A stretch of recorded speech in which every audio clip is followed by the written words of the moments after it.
L'arme à gauche aux éditions Glénat de Pierre Morel, le scénariste et dessinateur de Michel, qu'on connaît très bien, voilà, qui raconte dans cette bande dessinée le parcours désenchanté d'un activiste italien dans la campagne française.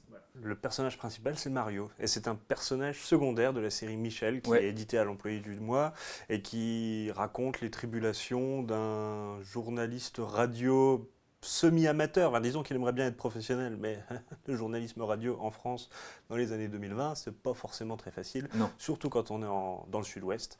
Et donc Mario est un ami de Michel, et là il a droit à sa propre histoire, tout seul. On croise Michel évidemment, ce qui fait toujours plaisir. Oui. C'est difficile de classifier cette bande dessinée. C'est à la fois de la tranche de vie, à la fois une vision politique et une dépiction réaliste de la France des années 2020, enfin 2010-2020, et un mélange de tout ça. Ouais. Et donc Mario, lui, était voilà, un activiste italien de gauche qui a profité de l'amnistie mitterrandienne dans les années 80 pour émigrer en France et essayer de rester sous le radar.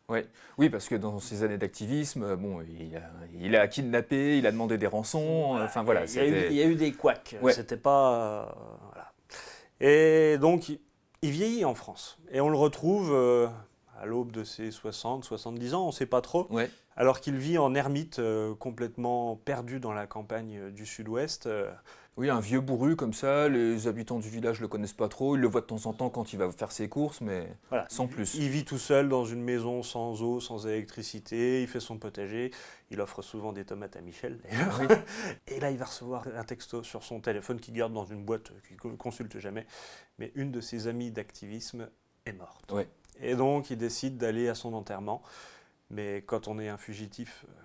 on n'a pas de moyens de locomotion, on n'a pas de permis, il n'a rien. Donc il va traverser la France pour aller rendre un dernier hommage à son ami. Et en même temps qu'il traverse la France actuelle, il va se rappeler comment il en est arrivé là. C'est assez nostalgique ce portrait-là, mais... C'est nostalgique, mais c'est aussi le coût de nos choix. Voilà, en gros, ça pose la question de qu'est-ce qu'on est prêt à faire et à assumer pour vivre pleinement selon notre conscience. Et Mario a payé le prix assez fort. Contrairement à d'autres de ses anciens collègues activistes qui ont fait d'autres choix et qui sont présentés aussi. Et l'un n'est pas forcément supérieur à l'autre, suivant le point de vue qu'on adopte. Et pour le coup, Mario est quand même très à gauche, il l'est resté. On va dire que le contenu politique est là. Très à gauche aussi.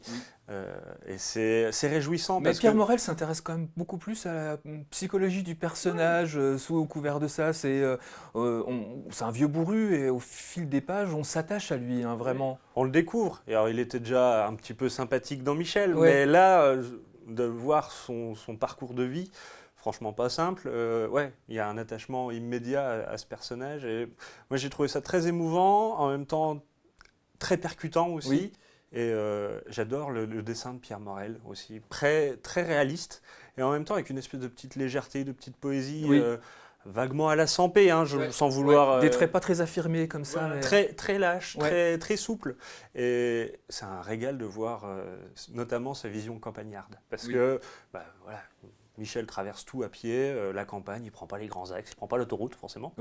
Et c'est assez bucolique. Et donc il y a un mélange entre ce côté bucolique, pastoral, champêtre, très calme, et la violence de la société envers Michel, la violence que Michel a exercée aussi. Et voilà, donc c'est un mélange vraiment très réussi et très subtil, je trouve, que réussit Pierre Morel.